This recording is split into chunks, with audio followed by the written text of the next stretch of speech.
Bom dia a todos e a todas. Aqueles que eu não pude ter o privilégio, a honra, o prazer de cumprimentá-los pessoalmente. Um bom dia.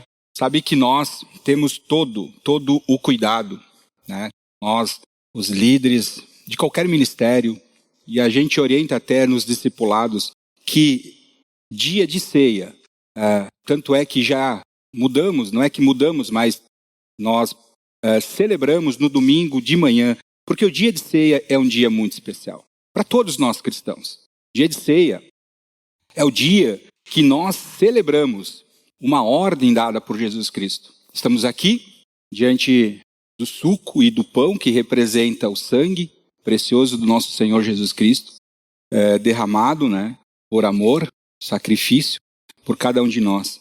E o seu pão que foi surrado, humilhado, crucificado naquela cruz. Então a gente orienta para que dia de ceia seja realmente uma celebração entre família. Mas, Fábio, tu está dizendo então que dia de ceia não é para ter visitantes? Não estou falando isso.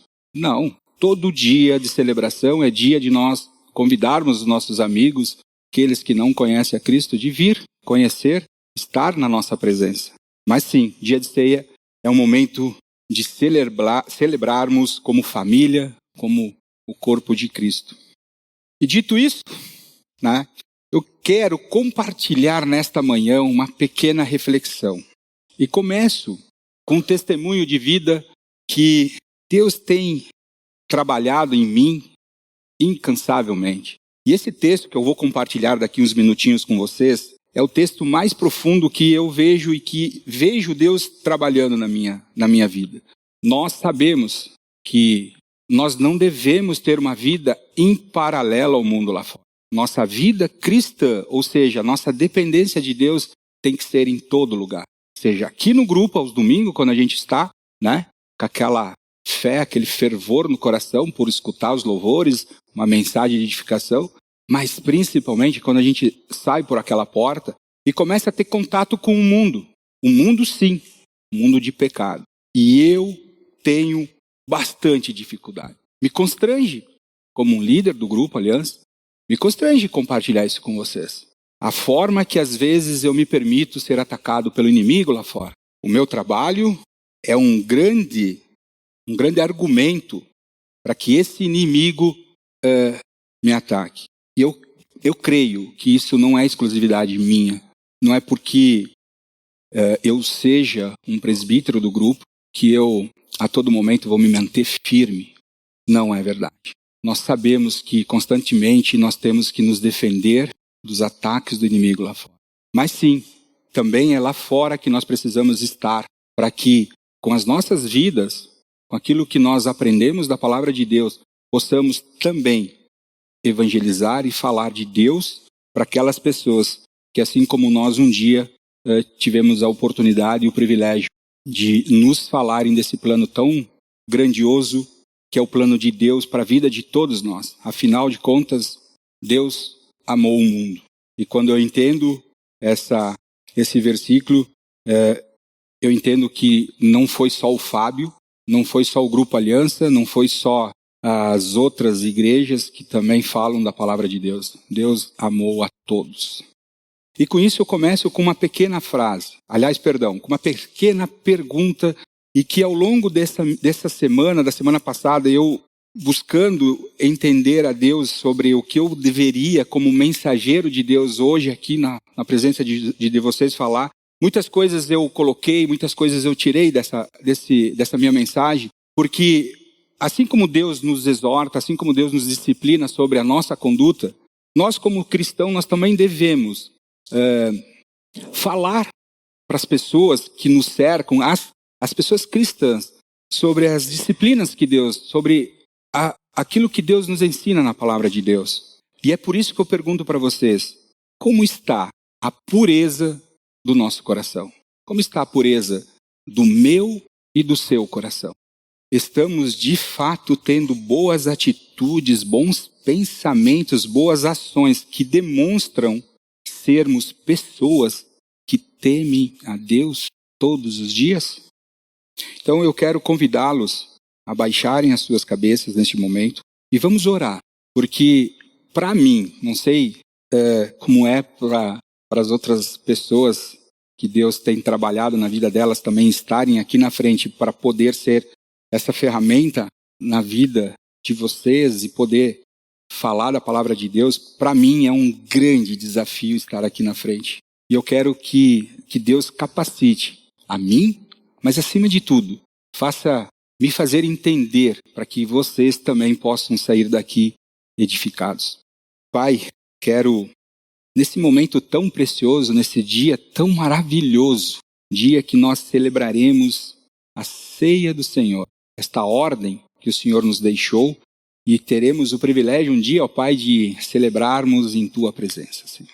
Mas nesta manhã nós te pedimos, Senhor, que o Senhor nos ensine, nos mostre, nos diga aquilo que o Senhor tem já preparado para este grupo, Senhor, para essas pessoas, em especial para mim, Senhor. Me use como mensageiro, me use como ferramenta em Tuas mãos. Que não seja os meus lábios, que não seja as minhas palavras, Senhor, mas sim a Tua palavra, Senhor. E queremos de fato, Senhor, sem sombras de qualquer dúvida, queremos de fato aprender, ó Deus. Senão, ó Deus, não teria sentido algum, ó Pai, nós estarmos aqui nesta manhã, Senhor. Então use esse momento profundamente nas nossas vidas, Senhor. E que nós possamos sair daqui, Senhor, entendendo, e mais do que isso, Senhor, aplicando, colocando em prática. Oramos em Teu nome, Senhor Jesus Cristo. Amém. Então, queridos, como está a pureza do nosso coração? Quero compartilhar com vocês o texto de Mateus 15, do versículo 1 até o 20. Talvez um texto muito conhecido por todos nós. É um texto onde que, mais uma vez, esses homens maldosos, chamados de fariseus, mestres da lei, líderes religiosos, colocam a Jesus um forte questionamento. Então começa assim: então alguns fariseus e mestres da lei, vindos de Jerusalém, foram a Jesus e perguntaram: por que os seus discípulos transgridem as tradições dos líderes religiosos, pois não lavam as mãos antes de comer? Respondeu Jesus: e por que vocês transgridem os mandamentos de Deus por causa da tradição de vocês? Pois Deus disse: honra o teu pai e tua mãe, e quem amaldiçoar seu pai ou sua mãe terá que ser executado. Mas vocês afirmam que, se alguém disser ao pai ou à mãe que qualquer ajuda que eu poderia já dar, dediquei a Deus como oferta, não está mais obrigado a sustentar seu pai. Assim, por causa das suas tradições, vocês anulam a palavra de Deus. Hipócritas. Bem profetizou Isaías acerca de vocês, dizendo: este povo me honra com os seus lábios, mas o seu coração está longe de mim. Em vão me adoram, seus ensinamentos não passam de regras ensinadas por homem. Jesus chamou para junto de si a multidão e disse: ouçam e entendam. O que entra pela boca não torna o homem puro, mas o que sai de sua boca, isso sim, torna o homem puro. Então os discípulos se aproximaram e perguntaram: sabes que os fariseus ficaram ofendidos quando ouviram isso? E Jesus responde: toda planta que meu Pai Celestial não plantou será arrancada pela raiz. Deixe-nos, eles são guias cegos. Se um cego conduzir outro cego, ambos cairão em um buraco. Então Pedro pediu-lhe: Senhor, explica-nos a parábola. E Jesus continua: será que vocês ainda não conseguem entender? Não percebem que o que entra pela boca vai para o estômago e logo após é expelido? Mas as coisas que saem da boca vêm do coração. E são essas que tornam o homem impuro. Pois do coração saem os maus pensamentos, os homicídios, os adultérios, a imoralidade sexual, os roubos, os falsos testemunhos, as calúnias, as fofocas, as mentiras, as murmurações, a ira, a raiva e tantas outras mais. Essas coisas sim tornam o homem puro, mas o comer sem lavar as mãos, essa não torna o homem puro. Esse texto tocou muito forte no meu coração. E para mim, tem sido um norte. Principalmente a segunda parte, quando Jesus fala com os seus discípulos. E é por isso que eu quero dar aqui fazer uma pequena reflexão em duas partes nesse texto. A primeira, Jesus com os fariseus. A segunda, Jesus com os seus discípulos. E de novo, mais uma conspiração contra Jesus. Mas qual era o significado dessa tradição, desta cultura judaica? Diz assim: a lavagem das mãos era um símbolo de santidade e consagração. Deus ordena que os sacerdotes lavem as mãos e os pés antes de entrarem na tenda do encontro, no tabernáculo. Isso para eles não morrerem. Ou seja, essa era uma tradição, uma cultura. E esse texto, se vocês querem se aprofundar bem e entenderem profundamente o propósito, está lá em Êxodo, está lá a partir do capítulo 30, mais especificamente versículos 17 ao 21. Leiam, é importante para que a gente possa ter o entendimento. Mas o fato aqui é outro. Aqui não tem a ver, aliás, tem a ver porque eles usam como argumento as suas leis, as suas tradições, os seus rituais, para todo momento colocar Jesus sobre um forte questionamento. Aqui não tem a ver com tradição judaica de lavar ou não lavar as mãos, mas sim de uma armadilha que eles conspiram contra Jesus.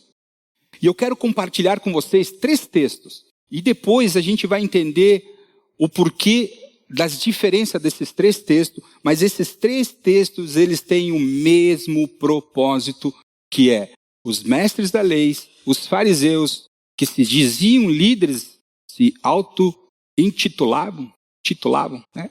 Líderes religiosos. E o primeiro texto que eu compartilho com vocês também está em Mateus.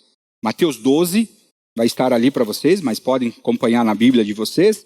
Versículos 10 ao 12. E aqui, os fariseus estão questionando Jesus sobre curar ao sábado. E ele diz o seguinte: estava ali um homem com uma das mãos atrofiadas. Preste atenção na metade desse versículo. Eles dizem, procurando motivo para acusar Jesus, eles lhes perguntaram: mestre, é permitido curar no sábado? E Jesus respondeu: qual de vocês, se tiver uma ovelha e ela cair em um buraco no sábado, não irá pegá-la e tirá-la de lá? Quanto mais vale um homem que uma ovelha? Portanto, preste atenção na resposta de Jesus. É sim permitido fazer o bem no sábado. Eles escutaram a resposta de Jesus e todos, desculpa o termo, botaram os rabinhos entre as pernas e foram embora. Jesus dá uma resposta à altura. Sim, é permitido fazer o bem ao sábado. O segundo texto que eu quero compartilhar com o mesmo propósito está lá em Mateus, também Mateus. Mateus hoje vai ser falado muito. 22, do 15 ao 21. De novo, os fariseus questionam Jesus sobre o pagamento de impostos. E o 15 já começa nos dando a letra dessa armadilha. Então os fariseus saíram e começaram a planejar um meio de enredá-lo em suas próprias palavras. Enviaram-lhe seus discípulos junto com Herodianos, que lhes disseram, e aqui olha bem a maldade desses homens: mestre, que são os fariseus falando, mestre, sabemos que és íntegro e que ensinas o caminho de Deus, conforme a verdade, e não te deixas influenciar por ninguém, porque não te prendes à aparência dos homens. Dize-nos, Senhor, qual é a tua opinião? É certo pagar impostos a César ou não? Que astúcia dessa gente. Mas Jesus sabiamente responde. Mas Jesus, percebendo a intenção deles, perguntou: hipócritas, por que vocês estão me pondo à prova? Mostre-me a moeda usada para pagar impostos. E eles mostraram 1 denário. E Jesus perguntou: de quem é esta imagem e esta inscrição? E eles responderam: de César. E aí Jesus então responde: então, queridos, dê a César o que é de César e dê a Deus o que é de Deus. Percebe-se a sabedoria de Deus em responder à pergunta que eles colocaram sobre questionamento. A todo momento eles queriam que Jesus respondesse aquilo que eles queriam ouvir. E Jesus disse: dê a César o que é de César e a Deus o que é de Deus. E sabe o que aconteceu em comum desse texto com o que eu falei antes, de novo eles ficaram impressionados e foram embora. O terceiro texto que eu quero compartilhar com vocês, o mesmo propósito.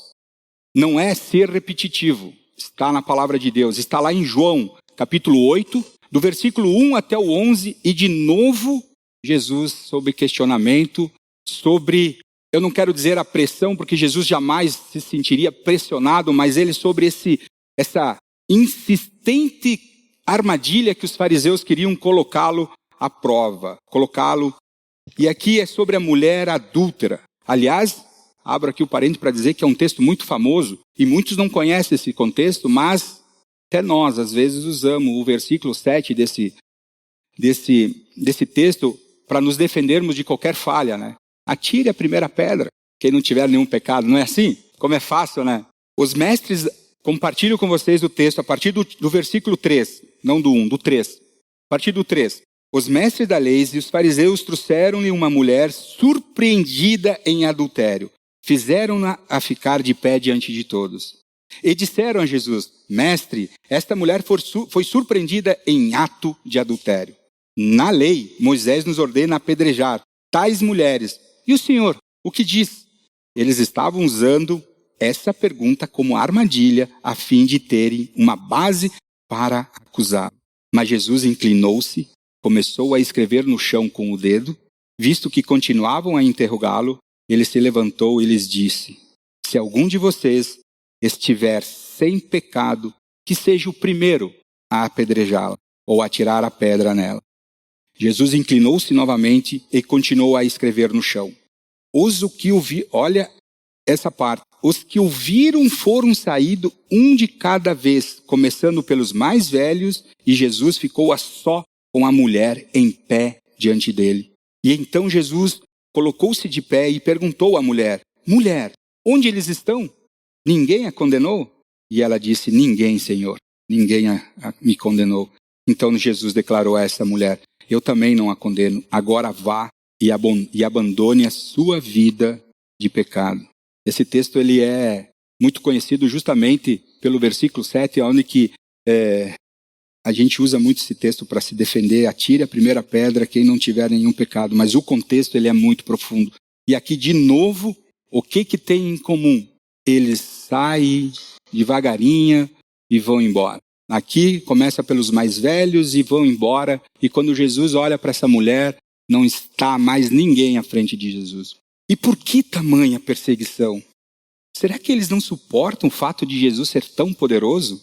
Será que é porque Jesus se dizia o próprio Filho de Deus e isso fazia com que eles se sentiam menos filhos de Deus, se é que eles se diziam que em algum momento eram filhos de Deus? 2, porque Jesus podia fazer muitas coisas que eles não podiam fazer, e de fato Jesus fazia de fato muitas coisas que eles não faziam, que eles não podiam fazer? Ou porque Jesus era muito popular ao povo, mais do que eles eram? De fato, esses 3 pontos era o que pegava firmemente nessa constante conspiração. Eles não admitiam o fato de Jesus ser, sim, tão poderoso. E de Jesus fazer tantos milagres. A Bíblia fala também em Mateus, lá em 23, que esses fariseus, tudo o que eles faziam eram para serem vistos pelos homens. Gostavam de lugar de honra nos banquetes e dos assentos mais importantes nas sinagogas. E de serem saudados nas praças e de serem chamados de quê? De mestres. Sim, esse povo maldoso, assassino, tinha inveja de Jesus. E era por isso que constantemente, assim como a gente viu nesses três textos, eles colocando Jesus sobre forte questionamento, colocando armadilhas para pegar Jesus, porque daí eles teriam argumentos para de fato condenar Jesus. Até tem a questão de Lucas, capítulo 23, no versículo 8, ali quando Jesus está sendo questionado por Pilatos, na verdade não é questionado, interrogado por Pilatos, eles descobrem que Jesus pertence à região da Galileia e Pilatos manda Jesus a Herodes. Vocês lembram que eu falei isso na última mensagem? É tão interessante esse texto porque Herodes fala que ficou tão feliz, mas tão feliz de ver Jesus Cristo, Porque fazia tempo que ele queria conhecer Jesus Cristo. Inclusive, nesse texto, ele esperava Jesus fazer milagres. Então, isso era o que pegava fortemente esses fariseus. Eles tinham uma tremenda inveja de Jesus. Mas, queridos, voltando para Mateus 15, porque nós estávamos em Mateus. Aqui tem um fato muito diferente. Aqui, Jesus, ele não só responde a esses fariseus e faz com que a sua sábia resposta faz com que eles vão embora. Jesus condena firmemente as atitudes de Jesus. Jesus, obviamente que nos outros textos também chamou eles de hipócrita, mas aqui Jesus chama eles de hipócrita, verdadeiros líderes religiosos. No versículo 13 ele diz: e por vocês transgredirem os mandamentos de Deus, e vocês que transgridem os mandamentos de Deus por causa da tradição de vocês, Jesus contestando, no versículo 5 ele diz: vocês afirmam que não estão mais obrigados a honrar os seus pais, ou seja, o pai e a mãe de vocês, pois dizem que já estão ofertando a Deus, e aí vocês se livram desta ordem de Jesus Cristo, aliás, essa ordem de Deus. Como assim? Como assim que vocês anulam a palavra de Deus por causa desses seus rituais, dessas suas transições? E essa aqui é a diferença. Sabe por quê? Porque quando Jesus fala: dê a César o que é de César e a Deus o que é de Deus, eles viram as costas e vão embora. Quando Jesus diz: atire a primeira pedra quem não tiver nenhum pecado, eles viram as costas e vão embora. E quando Jesus diz: sim, é permitido fazer o bem ao sábado, eles viram as costas e vão embora. Aqui, Jesus chama a multidão e diz: ouça e entendam. E aqui, nesse texto, não diz que eles saíram e foram embora. E Jesus clama, prega a verdade à frente desses fariseus. Ele diz: Jesus chamou para junto de si a multidão e disse: ouçam e entendam. Não é o que entra pela boca que torna o homem puro, mas o que sai da sua boca é o que torna o homem puro. E Pedro pede para que ele explique melhor esta parábola. Aliás, alguns versículos antes, eu não anotei aqui, Pedro fala para Jesus: olha, Senhor, eles ficaram um pouco irritados aí com o que o Senhor disse aí. E aí ele chama esses mestres da lei de cegos, guias cegos. Um cego que guia outro cego, acabam todos no buraco. Por quê? Porque Jesus cansa. Aqui Jesus ensina a verdade para esses fariseus. Ponto final. Aqui sim, em Mateus 15, do capítulo 1 até o 20, Jesus é questionado, Jesus é colocado sobre uma armadilha, mas ele não arreda o pé. Será que vocês ainda não conseguem entender? Perguntou Jesus. Não percebem que o que entra pela boca vai para o estômago e mais tarde é expelido? Mas sim, as coisas que vêm da boca, mas as coisas que saem da boca, essas sim vêm do coração. E são essas coisas que tornam o homem puro. E por que no início eu comecei falando que eu queria dar um testemunho da minha vida?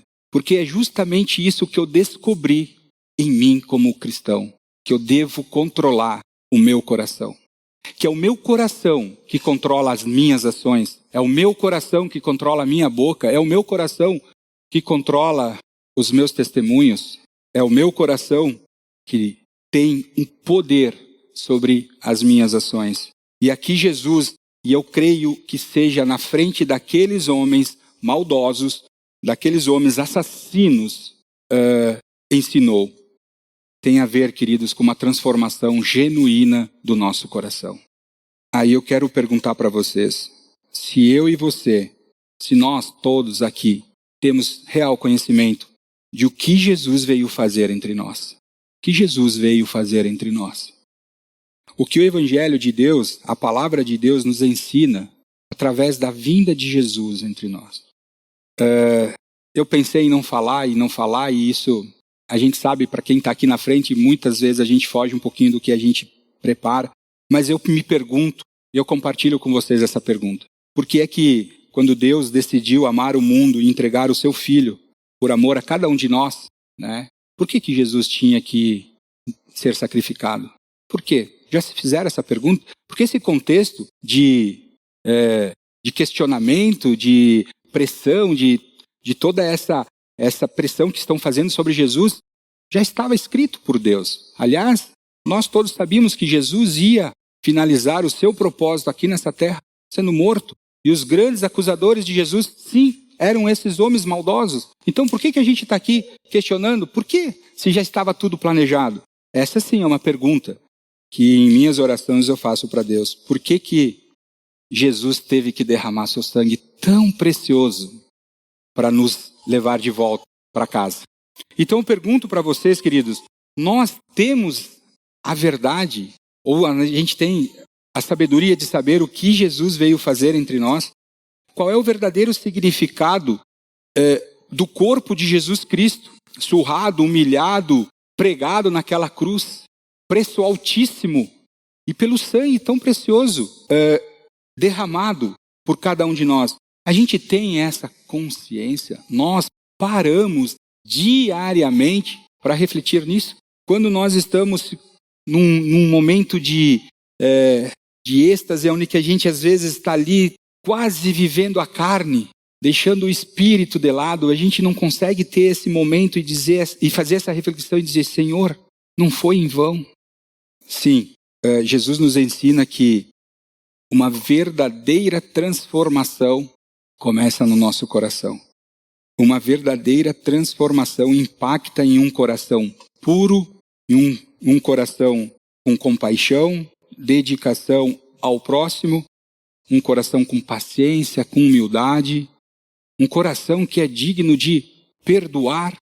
Todos esses atributos são reflexos de uma verdadeira transformação. Sim, Jesus foi questionado por seus discípulos não lavarem as mãos, e o propósito dessa tradição era pela impureza. Mas o que Jesus quis nos ensinar a partir do versículo 10 é que, queridos, tudo sai do nosso coração. Nada sai por um outro lugar. Não é pelos pés, não é pelos olhos, não é pela boca, tudo sai do nosso coração. Todos esses atributos são reflexos de uma verdadeira transformação. Salmo, capítulo 51, versículo 10, diz que: cria em mim um coração puro, ó Deus, e renova dentro de mim um espírito estável. Esta é a palavra de Deus que conforta o meu coração. E que eu quero de coração que vocês entendam, para que vocês possam ter esta base, que vocês possam ter isso no coração de vocês. Cria em mim um coração puro, ó Deus. Percebe-se que não é por nós. Não, jamais, nunca foi por nós. Sempre será por Deus. Nunca vai ser por nós. Quem aqui acha que tem força suficiente para manter o seu coração digno de qualquer coisa, está caindo numa armadilha, e uma armadilha de morte. Cria em mim um coração puro, ó Deus. Precisamos, queridos, essa pergunta eu faço para mim, mas eu compartilho para vocês. Precisamos urgentemente. Alguém sabe o significado da palavra urgente? Não? Urgente. Mas é urgentíssimo. Isso significa para agora, para hoje. Antes de nós levantarmos das nossas cadeiras e virmos aqui na frente para pegar os elementos, nós precisamos reavaliar o nosso coração. Sim, isso é constante, é todos os dias. Ai, Fábio, mas espera aí, eu tenho a Deus. Eu sei que sim, eu também tenho a Deus. É Ele que me dirige, é a fé, a minha esperança, é o amor nele que me dá força para continuar. Mas a gente precisa constantemente, a todo momento. Eu não vou dizer a toda hora, eu não vou dizer a todo minuto, eu vou dizer a todo segundo. Avaliar, entregar a Deus o nosso coração. Para nós, cristãos, a nossa formação, ela é diferente. Sim. E é motivo de muita alegria isso. É motivo de muita honra, muito privilégio para nós. Porque a nossa formação, ela vem de Deus.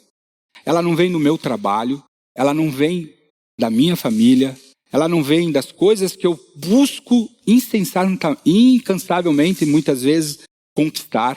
Não, queridos. A minha formação, ela vem de Deus e ela é transformadora.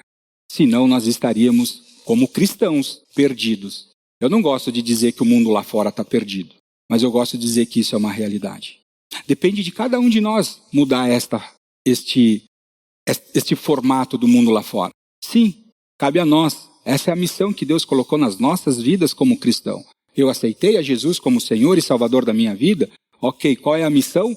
Vão e façam discípulos de todas as nações. Perfeito. O mundo lá fora está perdido. Essa é a realidade. Mas e eu, como cristão, nós como cristão, avaliamos o nosso coração. Eu quero ler uma frase que eu achei muito forte, que diz assim: a religião sempre teve muitas dificuldades em conciliar a aparência com a essência da transformação do coração do homem através do Espírito Santo. Vou explicar. A religião sempre teve muita dificuldade. A gente tem como cultura, como costume, pedir para outra pessoa: de que religião você é? De que religião você é? Então isso está inserido na nossa cultura. A gente sabe existe uma religião. Mas sim, nós não devemos ser religiosos. E qual é a explicação? Simples. A religião é somente a aparência. E ponto final. Na religiosidade você não tira mais nada. Nada a não ser a aparência. Não existe nada espiritual quando você vive uma vida religiosa. Agora, a conversão verdadeira. Sim, essa traz a essência da transformação do coração do homem através do quê? Do Espírito Santo. Ou seja, eu tenho que tomar cuidado até com isso na minha vida cristã, de não ser um cristão religioso, mas ser um cristão temente a Deus. Ou seja, meus queridos, este é o grande risco que corremos todos os dias de vivermos uma vida miseravelmente religiosa, ao invés de termos um profundo e verdadeira transformação através do Espírito Santo. E complemento, ao invés de nós termos uma verdadeira e profundo relacionamento com o nosso Deus. E calma, não é exclusividade de ninguém. Isso é intimamente de cada um. Eu busco a Deus, eu não dependo da minha esposa, não dependo do meu discipulador, do meu líder de ministério. Não, é eu e Deus. Tem uma frase, que é bíblica inclusive, que é muito famosa, e eu acredito que vocês já devem ter falado isso, ou até mesmo escutado, que diz assim: Deus conhece o meu coração. Sabe o que tem de profundidade nessa frase? É impressionante. Ela é verdadeira. Deus conhece o meu coração. E é por isso que nós, muitas vezes, vivemos um ciclo de vida, dependendo de nós mesmos. Só que tem um detalhe: nós não enganamos a Deus. O dia que eu disse, sim, eu aceito a Jesus como meu Senhor e meu Salvador, eu fiz um laço com Deus, uma intimidade pura, verdadeira com Deus. E tem um detalhe: eu chamei Deus para vir viver em mim. E isso tem valor profundo. E é assim com todos nós. E aí eu pergunto para vocês: como está a pureza dos nossos corações? Jesus fala aqui aos seus discípulos que do coração sai toda a impureza, claro, mas ele não está falando para cada um de nós. Ele está falando para as pessoas que não têm a Deus, para aqueles fariseus, aqueles mestres da lei, aqueles homens maldosos, assassinos, e que eu creio muito que muitos se salvaram, inclusive, aceitando a Jesus. Até tem a história de Nicodemos, onde que Jesus fala para Nicodemos: olha a tamanha ignorância desses homens, que ele precisava nascer de novo. Ele disse: como assim nascer de novo, mestre? Sim, nascer de novo. É isso que Deus nos propõe. E é por isso, queridos, que eu digo para vocês que Deus conhece o meu coração, até mesmo mais do que eu mesmo. Muitas vezes eu escondo de mim aquelas coisas que eu não quero que Deus enxergue. Eu me engano profundamente. E por isso, nós entramos nesse espírito de ceia. Estamos aqui reunidos como corpo de Cristo, Aliança Bíblica de Bento Gonçalves, para podermos juntos celebrarmos este momento tão importante. E eu digo mais, não é só importante para as nossas vidas, mas é um privilégio, porque Jesus nos disse, nos ordenou: façam isso até a minha volta. E é esse o meu propósito. Quem aqui tem a coragem de levantar a mão e dizer que não é o propósito de você que Jesus volte? Hoje, ou amanhã, ou talvez ao tempo dele? Não. Se tem uma coisa que eu gosto de compartilhar quando eu estou ao lado do Predebon, nem compartilhei isso com ele, é às vezes que ele me diz que ele vai ser arrebatado. Às vezes eu não tenho essa mesma fé de acreditar nisso, que Jesus vai vir ainda na minha geração. Mas nós precisamos diariamente ter esta fé, esta esperança de sermos arrebatados, de Jesus vir antes de que a morte e a morte de corpo me leve. Então, meus queridos, diante desses elementos, do suco que representa o sangue do nosso Senhor Jesus Cristo e do pão que representa aí sim o corpo, né? Surrado, humilhado, crucificado naquela cruz, pensando nisso, eu quero pedir para que vocês avaliem os seus corações. Que nós possamos agora nos colocar diante de Deus, fechar os nossos olhos e meditar nessa palavra. Por que é que Jesus tão firmemente deixou essa mensagem para nós sobre a profundeza do nosso coração? Porque eu digo para vocês, se você tem o controle sobre o seu coração e esse controle você entregou nas mãos de Jesus, eu quero fazer o convite mais maravilhoso que eu possa fazer para vocês. Que vocês venham, se sirvam desses elementos e participem juntos, como uma família da ceia do Senhor. Pai, eu quero te agradecer, Deus, porque como é maravilhoso entendermos o teu propósito para as nossas vidas. Como é maravilhoso sabermos desta esperança, deste amor que o Senhor tem nos derramado. Como é maravilhoso, Senhor, poder esclarecer aos nossos corações que tudo vem de Ti e que nós somos 100% dependentes de Ti. Depois que o Senhor, através do Teu Espírito, veio habitar em cada um de nós, tudo mudou. E como é maravilhoso confiar e poder saber, ó Deus, que nós podemos sim dizer que não é mais por nós, mas sim pelo Senhor. E isso, Senhor, é mérito Teu, somente Teu, porque o Senhor é o nosso Deus. E sim, Pai, queremos também dizer que o Senhor trabalhe nos nossos corações.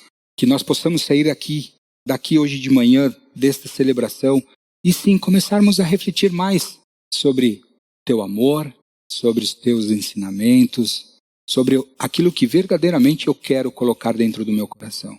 E mais, Pai, que nós possamos refletir se aquilo que está saindo da nossa boca, ela reflete a Tua existência em nós, Pai. E é por isso que nesse momento nós queremos sim consagrar, celebrar este momento de ceia, ó Deus, na Tua presença. E oramos em nome de Jesus.